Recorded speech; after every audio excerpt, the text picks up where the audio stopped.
Hello बच्चों, आ चुके हैं हम लोग अपने चैप्टर नंबर 3 साइंस क्लास 8 के चैप्टर नंबर 3 आपके कोल एंड पेट्रोलियम के साथ।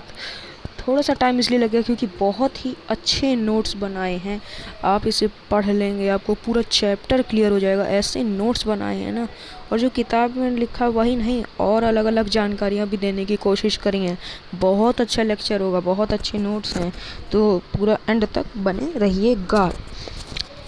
तो सबसे पहले है आपका व्हाट इज़ नेचुरल रिसोर्स। तो नेचुरल रिसोर्स क्या होता है वो भी दिया है।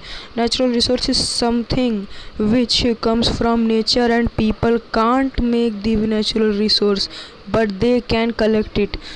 नेचुरल रिसोर्स वो होता है जो डायरेक्ट नेचर से आता है और उसे पीपल यानी कि हम लोग नहीं बना सकते। It can't be made, natural resource can't be made. ये अगर क्वेश्चन आया कि can we make natural resource, तो no, we can not make natural resource. Natural resource nature से आता है, we can not make it, but we can collect it, ठीक। Natural resource examples: animal resource, crude oil, forest resource, precious metals, water resource, land resource, wind power and solar energy, natural gas. ये सब आपके natural resource में आते हैं। पूरे notes मैंने खुद से बनाए हैं और बहुत अच्छे तरीके से आपको जानकारी देने की कोशिश करी है। एनसीईआरटी में ऐसा नहीं लिखा होगा जैसा मैंने लिख के दिखाया है आपको। बहुत अच्छे नोट्स हैं, मज़ा आ जाएगा। Resources supplied by nature are called natural resource. The sun, air, water, soil, trees and forest, wildlife, coal, petroleum, natural gas and mineral are all natural resources. Many industries like fishing, mining, hunting, agriculture and forestry revolve around the sensible use of natural resource. अब देखिए natural resource क्या होता है। Resource supplied by nature, resource supplied by nature are called natural resource. जैसे कि sun, air, water, soil, trees, forest, ये सब आपके क्या हो गए नेचुरल रिसोर्स जो सप्लाई होते हैं किसके द्वारा, नेचर के द्वारा, ठीक है। ये सब आपके नेचुरल रिसोर्स हो गए। और आपके जो नेचुरल रिसोर्स को लेने का जो प्रोसेस होता है वही मतलब सेंसिबल यूज़ ऑफ, मतलब उनका जो यूज़ होता है नेचुरल रिसोर्स का, वो होते हैं यहाँ पे फिशिंग, माइनिंग मतलब हम यूज़ कर रहे हैं, किसका यूज़ कर रहे हैं, हम लोग माइन करके क्या निकालते हैं, कभी आयरन, कभी गोल्ड, कभी डायमंड, ठीक है। नेक्स्ट आगे बढ़ते हैं, बहुत अच्छे नोट्स हैं। टाइप्स ऑफ नेचुरल रिसोर्स को 2 टाइप्स में बांटा गया है। एक है रिन्यूएबल नेचुरल रिसोर्स, एक है non renewable natural resource. 2 natural resource होते हैं, रिन्यूएबल और नॉन रिन्यूएबल। रिन्यूएबल रिसोर्सेज क्या होते हैं, are those that are present in unlimited quantity in nature और those that will replace themselves over time. ये ज़्यादा याद करने की ज़रूरत नहीं है, बस इतना याद करना है कि renewable resource are those that are present in unlimited quantity in nature, These resources are not likely to be exhausted by human activities. These resources are not likely to exhausted by human activities as they are unlimited. They are also called inexhaustible resources. ये unlimited होते हैं nature में और इन्हें human activities के द्वारा ख़त्म नहीं किया जा सकता। इन्हें इनएग्जॉस्टिबल रिसोर्सेज भी कहा जाता है। और क्या कहा जाता है इन्हें, इनएग्जॉस्टिबल रिसोर्सेज। जैसे कि example solar, hydro, wind, tidal, geothermal, biomass, sunlight, water, wind etcetera. Sunlight मतलब सोलर, ठीक। वाटर मतलब हाइड्रो, विंड मतलब विंड, ये वाला विंड मिल। और नॉन रिन्यूएबल आ गए अब हम लोग। नॉन रिन्यूएबल में क्या होता है, नॉन रिन्यूएबल में are those that are limited in nature, जो ख़त्म हो जाएंगे, and will not replace themselves. इतना बस आपको याद करने की ज़रूरत है कि they are limited in nature, ठीक है। They can be exhausted by human activities as they are limited, they are also called exhaustible resources. ये ख़त्म किए जा सकते हैं ह्यूमन एक्टिविटीज़ के द्वारा, ख़त्म किए जा सकते हैं। इन्हें एग्जॉस्टिबल रिसोर्सेज भी कहते हैं। एग्जांपल हो गया आपका कोल, पेट्रोलियम, नेचुरल गैस। ये कुछ फॉसिल फ्यूल्स हैं, ठीक है। फॉसिल फ्यूल्स वो भी एग्जॉस्टिबल होते हैं, उन्हें भी एग्जॉस्टिबल किया जा वो which can not be prepared in the laboratory, उन्हें लेबोरेटरी में नहीं बनाया जा सकता। It takes million of years for dead organism to get converted into these fuels. कौन से fuels? Fossil fuel, coal, nuclear, natural gas. अब व्हाट इज कोल? कोल के बारे में गए। Coal is a black coloured fossil fuel, black colour का fossil fuel होता है, which is extracted from the ground and is used as fuel for different purposes. एक black colour का fossil fuel होता है जिसे कि हम लोग ग्राउंड से एक्सट्रैक्ट करते हैं और ये फ्यूल की तरह यूज़ किया जाता है डिफरेंट पर्पसेस में, ठीक है। Extracted from ground for different purposes. It is a hard like stone substance and black in color.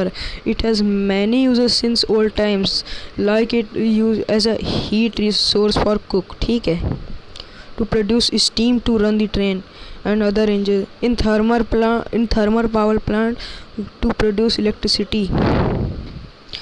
जो कोल होता है उसके बहुत सारे यूजेस होते हैं, जैसे कि टू कुक, खाना बनाने के लिए, to run the train, train चलाने के लिए, टू प्रोड्यूस इलेक्ट्रिसिटी, जैसे कि ये देखिए ये सब कोल है आपका, ये एक सेकंड, हाँ ये सब आपका कोल है, ये कोल है, ठीक है। इसी से आपका जियोथर्मल पावर प्लांट भी चलता है, ओ सॉरी थर्मल पावर प्लांट चलता है, जिससे कि इलेक्ट्रिसिटी बनती है और इससे आपकी ट्रेन भी रन करती हैं, ठीक है, इससे आपकी ट्रेन भी रन करती हैं।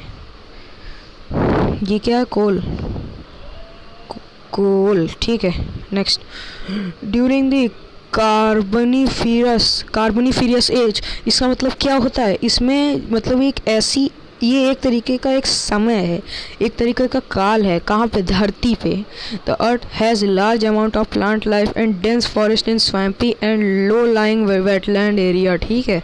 Plant and other life forms after their death drifted down to the bottom of the swamps where they were compressed and decomposed to form peat. Coal was formed due to the compression of the peat at high temperature and pressure. As coal was formed from the remains, ये तो बहुत, हाँ, as coal, sorry थोड़ा सा, हाँ, as coal was formed from the remains of vegetation, it is called a fossil fuel. Carbonization is the slow process of conversion of dead vegetation into coal. अब देखो इस पूरे का मतलब आपको बस थोड़े में समझा देता हूँ। कार्बोनिफेरस एज एक तरीके का काल था धरती पे, जब डेंस फॉरेस्ट हुआ करते थे स्वैम्पी एरिया में, ठीक। अब जो स्वैम्पी एरिया में जो डेड प्लांट और एनिमल होते थे, जब वो मर जाते थे तो वो धरती के अंदर जाके दब जाया करते थे। फिर वो धरती के अंदर जाके दब जाया करते थे तो वो कंप्रेस हो जाते थे, वो बहुत ज़्यादा दब जाते थे। उसमें और नीचे हीट होती है, वो हीट के कारण और कंप्रेस होने के कारण वो क्या बन जाते थे? पीट बन जाते थे। और वो पीट और कंप्रेस होता था, कहाँ पे? हाई टेम्परेचर पे, तो वो कोल बन जाता था। इसी प्रोसेस को कहते हैं कार्बनाइजेशन, तो what is carbonisation? Carbonisation is a slow process of conversion of dead vegetation into coal. अब कोल जो होता है वो भी तीन टाइप का होता है। कोल जो होता है तीन टाइप का होता है, एक तो सॉलिड कोल, एक होता है लिक्विड कोल, एक होता है गैसियस कोल। सॉलिड कोल मतलब कोक, लिक्विड कोल मतलब कोल तार, गैसियस कोल मतलब कोल गैस। कोल गैस जो होती है यूज्ड एज फ्यूल इन इंडस्ट्रीज़, फ्यूल की तरह काम लिया जाता है उसका इंडस्ट्रीज़ में। और ये जो आपका कोल तार होता है वो use to make dyes, drugs, perfumes. जो कोक होता है वो use to make iron and other material, ठीक है। तो जो कोक होता है it is hard, porous and black in colour, it is the purest form of carbon. ये याद रखेंगे आप लोग। Application in manufacturing of steel, application इसके कहाँ पे इसका यूज़ होता है? मैन्युफैक्चरिंग ऑफ स्टील में, एक्सट्रैक्शन ऑफ मटेरियल में, ठीक है। कोल तार thick black colour liquid having foul smell. इसकी कुछ अलग तरीके की स्मेल होती है। ये ब्लैक कलर का लिक्विड होता है, ये याद करने वाली चीज़ है। It is mixture of about 200 substance.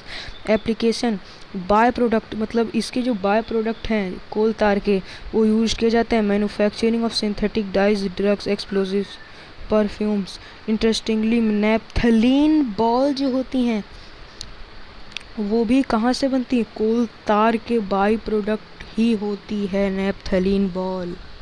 ठीक है, अब आता है आपका कोल गैस। तो हाँ, कोल गैस वो थोड़ा सा ऊपर है।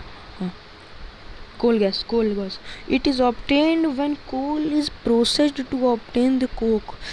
जब कोल को प्रोसेस करके कोक बनाया जाता है, तब इसी प्रोसेस से ही आपकी क्या बन जाती है? कोल गैस बन जाती है।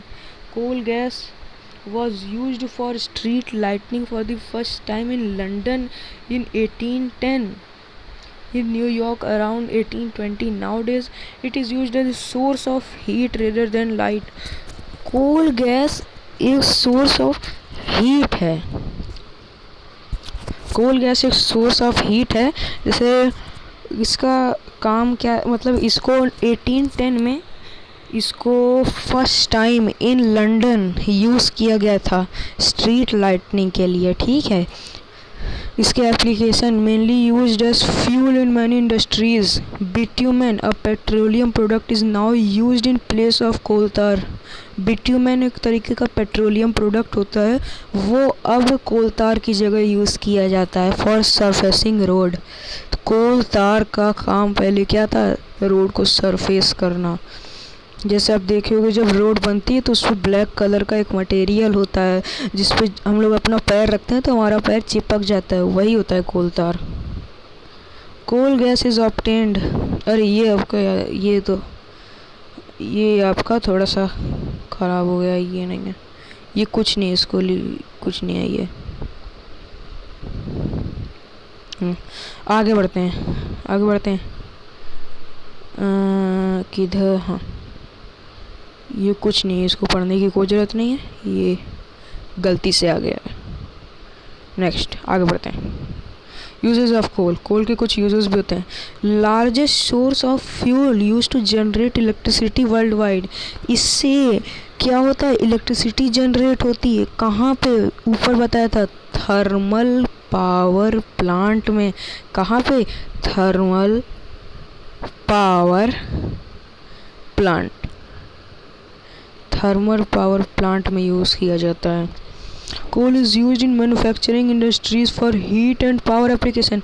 इससे हीट भी जनरेट होती है। ठीक है, coal is used to make steam for heating. Steam भी इससे बनाई जाती है। ठीक है, also used as coke in steel making. Steel बनाने के लिए कोक भी इससे बनता है। कोल का भाई सॉलिड कोल होता है भाई कोक, तो कोक से ही बनती होगी स्टील। फिर व्हाट इज़ पेट्रोलियम? पेट्रोलियम के बारे में बताए। A natural resource formed from organism living in the sea. Petroleum जो होता है समुद्र के अंदर कुछ जो आपके वो ऑर्गेनिज्म पाए जाते हैं, वो जब डेड हो जाते हैं, जब वो मर जाते हैं, तो ज़मीन के नीचे जाके अच्छी तरीके से उन्हें कंप्रेशन मिलता है और बहुत ज़्यादा टेम्परेचर होने के कारण ये पूरे मिलियन ऑफ ईयर्स का प्रोसेस होता है। फिर उसके बाद बहुत ज़्यादा टेम्परेचर होने के कारण वो क्या बन जाते हैं? पेट्रोल बन जाते हैं। ठीक है, oily liquid mixture with a very unpleasant order. ये ऑर्डर लिखा है, ये गलती से ओडियोर लिख गया है। Petroleum and natural gas are formed from compressed organic matter. ठीक है, कंप्रेस्ड मैंने अभी आपको बताया। As petroleum and natural gas are lighter than water, the deposits of petroleum and natural gas occur above that of water. ठीक है, ये कहाँ डिपॉजिट हो जाता है? जैसे ज़मीन के अंदर पानी होता है, लेकिन ये पानी के ऊपर होते हैं। क्यों? क्योंकि ये हल्के होते हैं। अब ये देखिए, मैंने ये ये देखिए, पानी नीचे होता है, ऑयल ऊपर होता है, और ये रॉक होता, उससे भी ऊपर गैस होती है। तो ये आपके वेल होते हैं, किसके वेल? Oil well. ये ऑयल वेल है, ये ऑयल वेल है।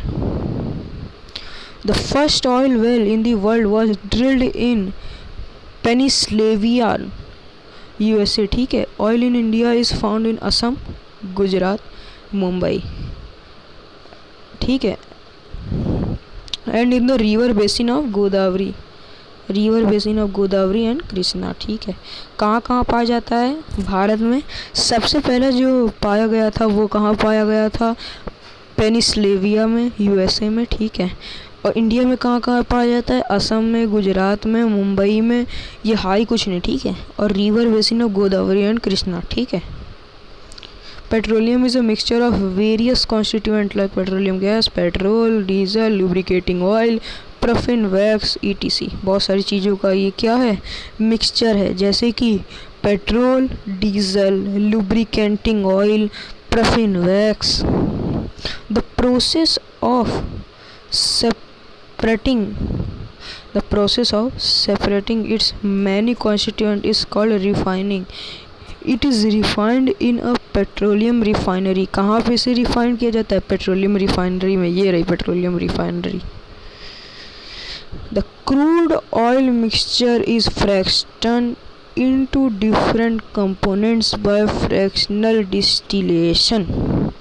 ये फ्रैक्शन में रहता है। जैसे 1/3 आपका पेट्रोल हो गया, 1/3 आपका मतलब हाफ आपका हो गया पैराफिन वैक्स, और 1/4 हो गया आपका लुब्रिकेटिंग ऑयल। ये उस फ्रैक्शनल में रहता है। जब वो फ्रैक्शनल में रहता है तो उसे क्या कहते हैं? फ्रैक्शनल डिस्टिलेशन कहते हैं। ठीक है। यहाँ पे वो क्रूड ऑयल बनता है। Light gases are the top most fraction. सबसे ऊपर जो होता है लाइट गैसेज होती हैं, followed by petrol and kerosene.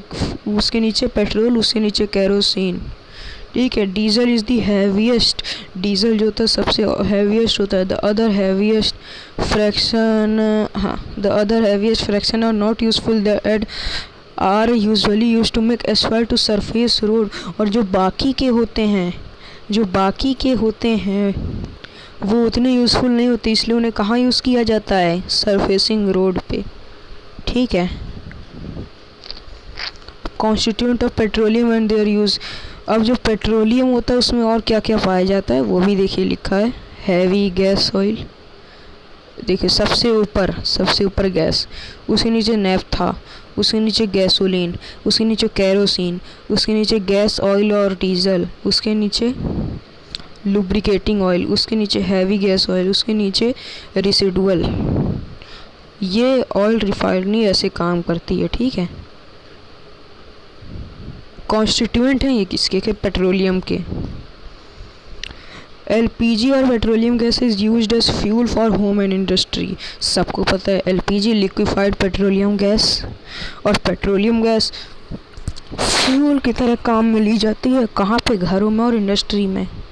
Petrol is used as motor fuel, aviation fuel and a solvent for dry cleaning. Petrol जो होता है वो मोटर फ्यूल में इस्तेमाल किया जाता है, एविएशन में इस्तेमाल किया जाता है, और ड्राई क्लीनिंग में भी इस्तेमाल किया जाता है। Oil refinery working. एलपीजी और petroleum gas is used as a fuel for home and industry. ये तो सबको पता है, ये भी मैंने अभी बात करके बता दिया आपको। 2 बार क्यों लिख किया? Kerosene is used as a fuel for stoves and lamps and also in jet aircraft. ठीक है। जो कैरोसिन होता है वो स्टोव्स में इस्तेमाल किया जाता है, और लैम्प्स में इस्तेमाल किया जाता है, और जेट एयरक्राफ्ट में भी इस्तेमाल किया जाता है। Diesel is used as a fuel for heavy motor. Heavy motor के लिए डीजल का इस्तेमाल किया जाता है, ये याद रखने की ज़रूरत है। और इलेक्ट्रिक जनरेटर के लिए भी डीजल का ही इस्तेमाल किया जाता है। Lubricating oil is used for many lubricating purposes. Lubricating oil का भी इस्तेमाल किया जाता है, किसके लिए? लुब्रिकेटिंग पर्पसेस के लिए। Paraffin wax is used in ointments, candles and Vaseline. Vaseline में पैराफिन वैक्स का इस्तेमाल किया जाता है। कैंडल्स में भी। ऑइंटमेंट्स मतलब जो ये अब कॉस्मेटिक्स नहीं होते, ब्यूटी कॉस्मेटिक्स, उसमें भी। Bitumen is used in paints and also to surface road. Bitumen paint में भी होता है और सरफेसिंग रोड में। ये मैं सब आपको क्या बता रहा हूँ, ये मैं आपको बता रहा हूँ कॉन्स्टिट्यूएंट ऑफ किसके, पेट्रोलियम के। Petrochemicals are used in manufacture of detergent, polyester and nylon fibre, polythene and other man-made plastic. जो पेट्रोकेमिकल्स होते हैं वो किस में इस्तेमाल किए जाते हैं, पॉलीएस्टर में, नायलॉन फाइबर में, पॉलीथीन में और कुछ और में प्लास्टिक्स में इस्तेमाल किए जाते हैं। ठीक है, अब steps to reduce consumption of petrol and diesel. ठीक है, अब इससे क्या होता है, burning petroleum releases carbon dioxide into the air which contributes to global warming. जो बर्निंग होती है पेट्रोलियम की, उससे क्या होता है, कार्बन डाइऑक्साइड रिलीज होता है, जिससे कि क्या होता है, ग्लोबल वार्मिंग होती है। Oil spills at sea are devastating to the animal. और जो ऑयल होता है जब हम उसे खींचते हैं आपका ज़मीन के नीचे से, जो समुद्र के नीचे से, तो उससे क्या होता है, कुछ एनिमल और प्लांट को हार्म भी पहुंचता है। Use public transport, combine many, carpooling to school to work, ये सब इसके क्या डिसएडवांटेज हैं। मतलब डिसएडवांटेज ये ऊपर के थे, अब इनके मतलब कैसे इनसे बचा जाए।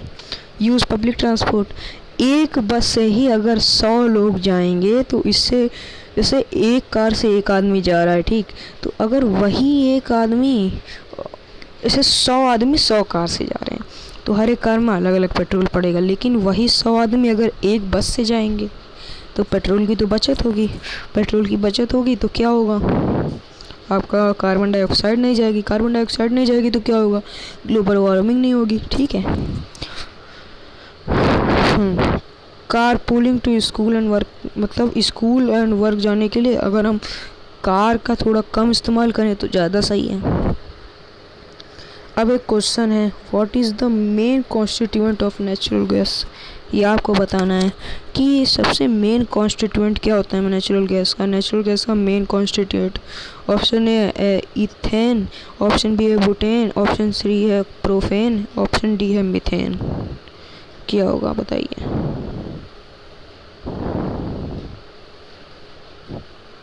बताइए, 1 2 3 4 5 6, टाइम मैं आपको दे रहा हूँ, सोच लिया क्या होगा, कमेंट सेक्शन में लिखिए। लिख दिया, मैं बताता हूँ, देखिए। तो आपको जो मेन कॉन्स्टिट्यूएंट होता है किसका, नेचुरल गैस का, वो होता है मीथेन। नेचुरल गैस मतलब CH4, उसका मेन कॉन्स्टिट्यूएंट क्या होता है, मीथेन होता है। ऑप्शन, कौन सा ऑप्शन है ये, D, option D is correct, methane.